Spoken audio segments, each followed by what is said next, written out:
पाटील मागासवर्गीय आयोगाचा अहवाल स्वीकारताय 15 तारखेला ते स्वीकारले 16-17ला विशेष अधिवेशन बोलू शकतात 16 ते 8.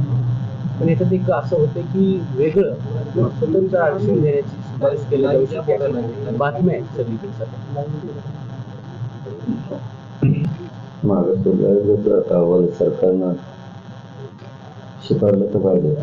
परंतु मागासवर्गीय आयोगाचा अहवाल स्वीकारून त्याचा कायदा पारित झाल्याशिवाय मान्य न्यायालयात ते विषय चालणार नाही.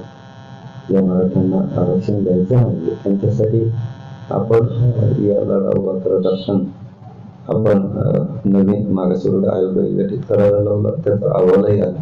आता सरकारने कायदे त्याचा पारित करणं गरजेचं. तरी वेगळं ओपन कोर्टात हिअरिंग झाली तर ठीक नाही. नुसतं माझ्या मराठीने पुन्हा हलवणार आहे. परंतु ठीक आहे, तरी त्यांनी तो कायदा पारित करून मराठ्यांना आरक्षण द्यावं टिकणार. परंतु ते जर होणार असलं, ते जर होणार नसलं तर मराठ्यांचं ओबीसी आरक्षण सापडलंय. त्यापेक्षा मराठ्यांना ओबीसीतून सगळं महाराष्ट्रातल्या आरक्षण द्यावं.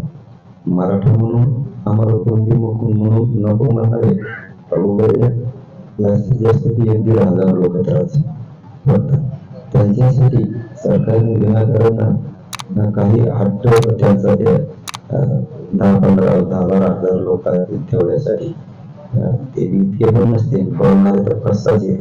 तरी आपण 10,000, 5,000, 1200-1300 जवळ जास्तीत जास्त 1200-1300 पेक्षा जास्त नसतील ते. त्यांच्यासाठी काळजी करेल.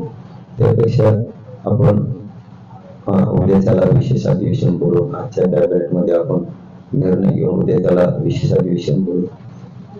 मराठा ओबीसी आरक्षणाची सगळ्या सोयऱ्यांचा कायदा सगळ्या सोयऱ्यांच्या अधिसूचना झालेली. त्याचं कायदा पारित करून त्याची अंमलबजावणी उद्या करावी. कारण सरकारला 3-4 दिवसापासून आम्ही सांगतो विशेष अधिवेशन आपण बोलू आणि तातडीने हा विषय घे. तुम्हाला सगळ्या सोयऱ्यांच्या बद्दल सरकारला जर म्हणलं सगळ्या सोयऱ्यांचा कायदा पारित करा आणि त्याच्या अंमलबजावणी करा, तुमच्या मंडळी बातम्या द्या. 14 तारखेला, 15 तारखेला, 16 तारखेला अधिवेशन होणारे असे सतत बातम्या द्या. आणि वेगळं काय आलं तर तुला सांगत आम्ही विशेष अधिवेशन बोलून सगळ्या सोयऱ्यांचं अंमलबजावणी करा. तर तुम्ही मला ते सांगा सगळ्या सोयऱ्यांची अंमलबजावणी व्हावी आणि मागासवर्गीय आयोगाचा अहवाल स्वीकारून मराठीला टिकणारं आरक्षण द्या कायदा बनवून आणि त्याची उपभोक्ता झाली पाहिजे तर ते टिकणारी. त्याच्यासाठी तुम्ही सगळे सोय तुम्ही शिकले नाही.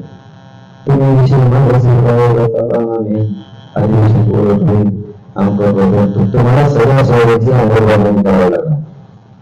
मुख्यमंत्र्यांनी 2 शब्द दिला तुम्ही त्या दिवशी तुमच्या टाकून घेतल्या. त्याचा अपमान होऊ नका. त्याशिवाय सगळ्या सोयऱ्याची अंमलबजावणी करावीच लागणार कायदे आणि मागासवर्गीय आयोगाचा अहवाल स्वीकारून तेही द्या. त्याला 1200 लोकांना पाहिजे फक्त.